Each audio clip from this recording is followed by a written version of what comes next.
bidiyoyin da kuka yi mana yi sana'ar mu muke yi. Sana'ar mu ce ta zo a haka. To labari da dumi-dumi a halin yanzu shine Murja da G-Fresh sun bayyana dalilinsu na yin sharholiya da kuma cilin a shafukan sada zumunta.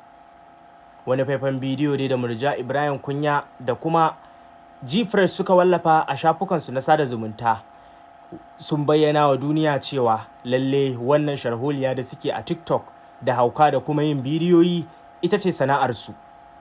Saboda haka sun ce mutum ba zai hana mutum sana'a ba, su sana'arsu kenan. Saboda haka mutane su basu su ci gaba da sharholiyansu su ci gaba da morewa.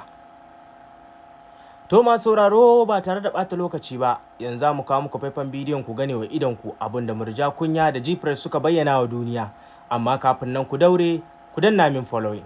Bidiyoyin da kuka yi mana yi sana'ar mu muke yi. Sana'ar mu ce ta zo a haka.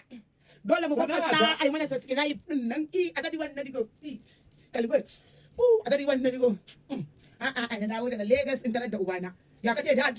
My dad, how are you? I'm trying to educate all over the place. I love you, my dad. I love you too, honey. I love you, my daddy. Yo, This so, is my dad. I want to tell y'all something. I'm proud to be you are my daddy. Tell me that I'm proud of you, daddy. I'm proud of you, daddy. That's what's up. So I'm trying to express my feelings to the whole wide world. You know, we're doing our job right here. Tonight is the motherfucking night, you know, dropping the videos back to back. And it's kind